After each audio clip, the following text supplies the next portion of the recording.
నమస్తే, welcome to iDream. నేను మీ మాధురి. మనకి శీతాకాలం వచ్చిందంటే చాలు, ఇప్పుడు రాబోతుంది కూడా శీతాకాలమే కాబట్టి ఈ వీడియో చేస్తున్నాము. క్రాక్డ్ హీల్స్ చాలా మందిలో కాళ్ళ పగుళ్ళు అనేవి చాలా చాలా ఇబ్బంది పెడుతూ ఉంటాయి. వాళ్ళు ఎన్నో క్రీమ్స్ రాస్తూ ఉంటారు. ఆ టైంకి కొంచెం స్మూత్ అయి బాగున్నప్పటికీ మళ్ళీ కొంచెం ఒక 1 వీక్ అవ్వంగానే మళ్ళీ ఆ క్రాక్డ్ హీల్స్ అనేవి మళ్ళీ కనిపిస్తాయి. కాళ్ళలో పగుళ్ళు, నడవడానికి కూడా ఇబ్బంది పడుతూ ఉంటారు. ఇలా కాళ్ళ పగుళ్ళు రాకుండా ఉండాలి అంటే ఏం చేయాలి, డీటెయిల్గా చెప్పడానికి మనతో పాటు ఉన్నారు లలితారెడ్డి గారు, కాస్మెటాలజిస్ట్ అండ్ క్లినికల్ న్యూట్రిషనిస్ట్. తనని అడిగి డీటెయిల్గా తెలుసుకుందాం. నమస్తే అమ్మా. నమస్తే అమ్మా. అమ్మా, మనకి క్రాక్డ్ హీల్స్ వింటర్లో చాలామందికి, మనకి హైదరాబాద్ లాంటి సిటీ అయితే through out the year dryness ఎక్కువగా ఉంటుంది కాబట్టి through out the year face చేస్తూ ఉంటారు క్రాక్డ్ హీల్స్.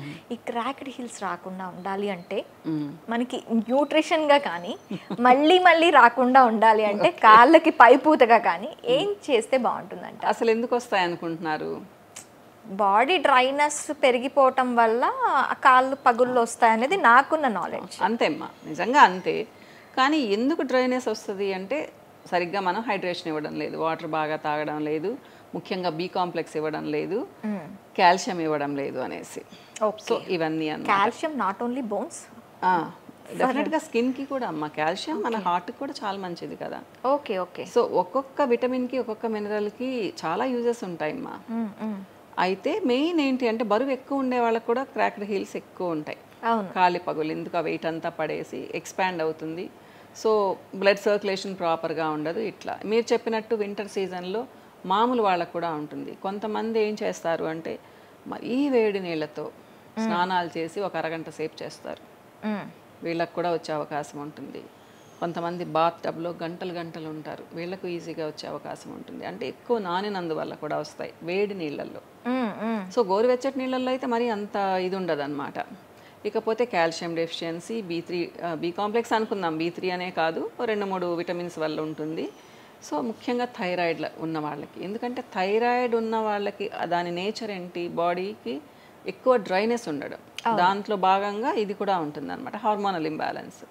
ఇట్లా రకరకాల కారణాలు మనం చూసుకోవాలి ఏ కారణం వల్ల వస్తుంది. ఇంకా వదిలేస్తాం, చేతులన్నా కొంచెం పట్టించుకుంటాం కానీ ఎవరు చూస్తారులే, కాలు 2-3 వేల రూపాయలు చెప్పులు వేసుకుంటారు కానీ వారానికి ఒక్కసారి పాదాలని కొంచెం బాగా చేసుకుందాం అనే కామన్ సెన్స్ ఉండదు చాలామంది. పాపం దాన్ని అసలు లీస్ట్ ఇంపార్టెంట్, సరిగ్గా రుద్దను కూడా రుద్దరు కాళ్ళని. ఇలా దాన్ని వదిలేసినందువల్ల కూడా కాళ్ళ పగుళ్ళు వస్తాయి. సో దీనికి ఏం చేయాలి? సింపుల్గా ఒక రొటీన్ వారానికి ఒకసారి కూర్చొని ఒక 5 నిమిషాలు నీళ్ళల్లో నానబెట్టుకొని, ఎక్స్ట్రా డ్రై స్కిన్ ఉంటే స్క్రేపర్ ఉంటుంది కదా, ఫుడ్ స్క్రేపర్ ఒకటి కొనుక్కుంటే సంవత్సరం వస్తుంది, దాంతో తీసేసి ఏదైనా ఒక ఆయిల్తో, మీరు అది కోకోనట్ ఆయిల్ కానివ్వండి, ఆలివ్ ఆయిల్ కానివ్వండి, సెసేమి ఆయిల్ కానివ్వండి, ఏదైనా ఒక ఆయిల్తో ఒక 5 నిమిషాలు మసాజ్ చేసి స్నానం చేసేస్తే నీట్గా ఉంటాయి పాదాలు. రాకుండా చేయాలి అంటే చాలా చిన్న టిప్, కానీ చేయడానికి వారానికి ఒక్కసారి 15 నిమిషాలు కూడా పట్టదు. టీవీ ముందు కూర్చొని కూడా, ఎలాగో సీరియల్స్ చూస్తూ ఉంటారు మన వాళ్ళు, టీవీ ముందు కూర్చొని కూడా చేయొచ్చు. ఇంకొకటి ఏంటి అంటే కొంచెం క్రాక్స్ వచ్చాయి, పగుళ్ళు వచ్చేసాయి, ఇప్పుడు కోకోనట్ ఆయిల్ ఉంది, దాంట్లో కొంచెం పసుపు కలుపుకొని కొంచెం బాగా మసాజ్ చేసుకొని 2 మినిట్స్ కాటన్ సాక్స్లు వేసుకొని పడుకోవాలి, బెడ్కి అంతా అవ్వకుండా. ఇది ఒక టిప్. ఒక 10-15 రోజులు చేస్తే తగ్గుతాయి చిన్న పగుళ్ళు. పెద్దవయ్యాయి అనుకోండి, ఇన్ఫెక్షన్ స్టార్ట్ అవుతుంది, దురద వస్తుంది ఫస్ట్, తర్వాత ఇన్ఫెక్షన్ స్టార్ట్ అయ్యి కొంచెం పస్ ఫామ్ అవుతుంది. అలాంటప్పుడు నెగ్లెక్ట్ చేయకుండా డెర్మటాలజిస్ట్కి చూపించుకోవాలి, నెగ్లెక్ట్ చేయకూడదు, లేకపోతే లోపల నుంచి ఇన్ఫెక్షన్ స్టార్ట్ అయ్యే అవకాశం ఉంటుంది. ఇది కూడా చాలామంది తెచ్చుకుంటారు, ముఖ్యంగా డయాబెటీస్ ఉన్న వాళ్ళకి ఇట్లాంటివి ఎక్కువ వస్తూ ఉంటాయి. సో వాళ్ళు చెక్ చేసుకుంటూ ఉండాలి. ఇకపోతే మనకు మార్కెట్లో చాలా ఆయింట్మెంట్స్ దొరుకుతూ ఉన్నాయి. అవును, అవేం కాస్ట్లీ కూడా కాదు. పడుకునే ముందు అప్లై చేసుకొని ఒక 10-15 నిమిషాల ముందు కాలు ఇలా బయటకు పెట్టుకొని వైప్ చేసేసి పడుకునేస్తే కూడా నీట్గా ఉంటాయి. పడుకున్నప్పుడు అలా పెట్టేసి కొంచెం వాటిని అబ్జర్వ్ చేస్తూ పడుకున్నా కూడా నీట్గా ఉంటాయి. లేదా సాక్స్లు వేసుకోండి, ఒక 10-15 నిమిషాల తర్వాత మంచి కాటన్ సాక్స్లు వేసుకున్నారంటే నీట్గా ప్రొటెక్షన్ కూడా కదా. క్రాక్స్ వచ్చేటప్పుడు డెఫినెట్గా ఏంటి అంటే స్లిప్పర్స్ వేసుకోవాలి అమ్మా. ఓకే. ఇప్పుడు మనకు చూడండి హైదరాబాద్లో వింటర్ వచ్చిందంటే చల్లగా ఉంటుంది, ఆ చలికి కూడా పగులుతాయి మనకు. పగిలినవి ఇంకొంచెం ఎక్కువ అవుతాయి. స్లిప్పర్స్ వేసుకున్నారనుకోండి ప్రొటెక్షన్ దానికి కొంచెం. అవును.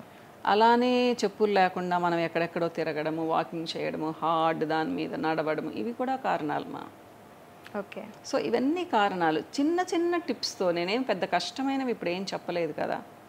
మనకు అంతకుముందు ఒక యాడ్ వచ్చేది, ఒక ఆవిడ చాలా చక్కగా రెడీ అయి ఉంటుంది, ఏదో చెప్పులు వేసుకోబోతూ ఉంటే అబ్బా అనుకుంటే ఈ చీర అంతా పట్టుకుంటూ ఉంటుంది, కాళ్ళంతా పగిలిపోయి ఉంటాయి, క్రాక్ ఆయింట్మెంట్ కనుకుంటా, క్రాక్ క్రీమ్కే బాగా బ్యూటిఫుల్గా ఉండేది. అలానే ఉంటారు చాలామంది. నెలకు ఒక్కసారి పెడిక్యూర్ చేయించుకున్నారు అనుకోండి ముచ్చటకుంటారు. పక్కనే ఉంటుంది పెడిక్యూర్. ఎంత తీసుకుంటారు? మహా అయితే 300 నుంచి 500 తీసుకుంటారేమో, మహా అయితే 1000 రూపాయలు తీసుకుంటారు. సో అందంగా ఉంటాయి కదా, ట్యాన్ పోతుంది నీట్గా, అవన్నీ వాళ్ళే తీసేస్తారు. మసాజ్ చేస్తారు కాబట్టి మంచిగా బాడీ అంతా మసాజ్ చేసినట్టు రిలాక్స్ అయిపోతారు మా. ఎందుకంటే మన నర్వ్ ఎండింగ్స్ ఉంటాయి కదా. సో ఇది ఒక లగ్జరీ అనుకొని చేయించుకోవచ్చు, కానీ మన వాళ్ళకి ఆ కాన్సెప్ట్ లేదు.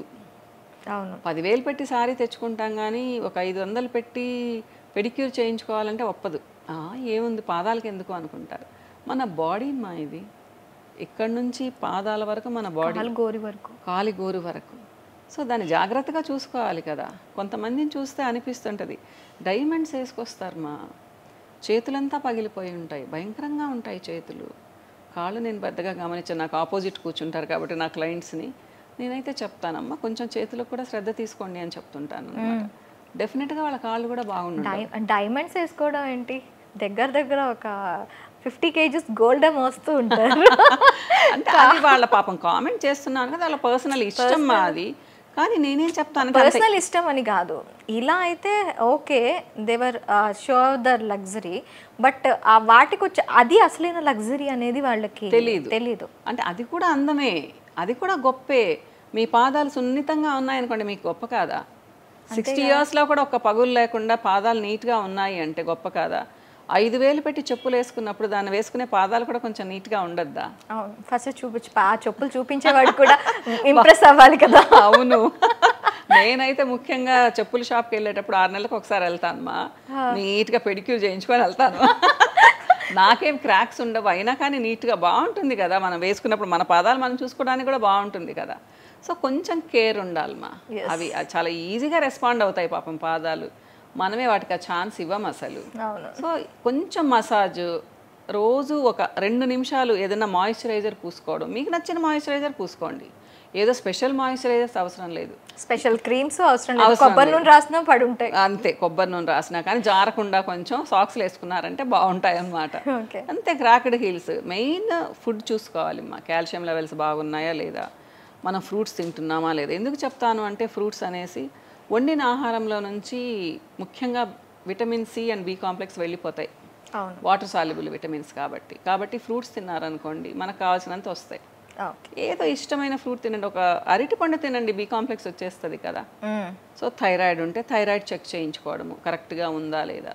థైరాయిడ్ ఆల్టర్ అయిందంటే డెఫినెట్గా స్కిన్ డ్రై అయిపోయి కాళ్ళ పగుళ్ళు వస్తాయి అన్నమాట. ఇలాంటి చిన్న చిన్న టిప్స్ ఎక్కువగా ఉన్నాయి. ఆయింట్మెంట్స్ వాడండి, కాస్ట్లీ కూడా ఉండవు అవి.